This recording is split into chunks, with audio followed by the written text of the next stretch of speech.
When helicopters descended on this house in Idlib, Syria last week, displaced families in the area were baffled and terrified. The next morning, many approached the scene to see what had happened. I live in the camp very close to here.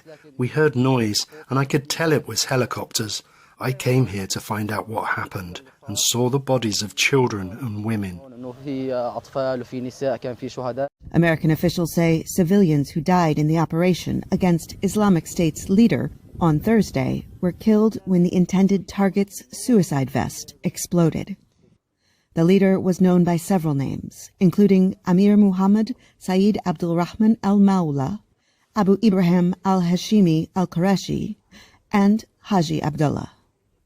And while the strong indications are here is that the lives taken in this operation, the lives of innocents taken in this operation, were caused by Abdullah and his decision to blow himself up. He is blamed for the recent IS prison raid in Syria, which became a 10-day battle leading to the deaths of hundreds of suspected militants and more than 100 guards and prison workers. But officials of the Kurdish-led Syrian Democratic Forces who controlled the makeshift prison warned that an attack like this was imminent even before Haji Abdullah came to power.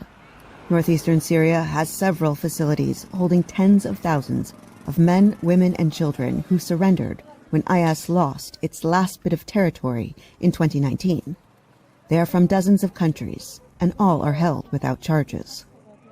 Squalid living conditions are only deepening the already deeply radicalized camps and prisons. SDF officials call the detention centers ticking time bombs. Many locals say the death of the IS leader may do little to mitigate this risk.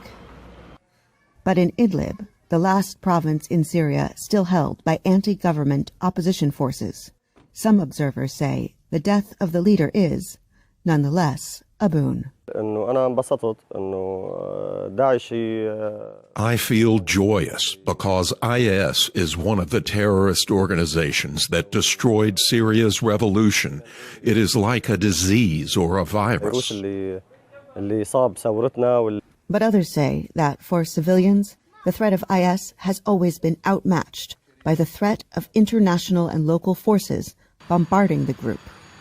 Across Syria and Iraq, towns and cities remain in rubble, and it is unknown how many thousands of civilians have been killed by coalition forces fighting Islamic State.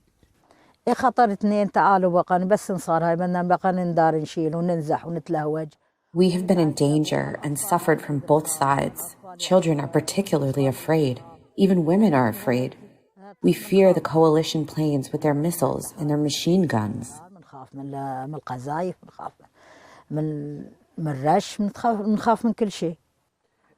Like many displaced families, she says even more terrifying than the violence is the struggle to survive the extreme poverty brought on by the war. Heather Murdock for Mouneb Taim, VOA News, Idlib, Syria.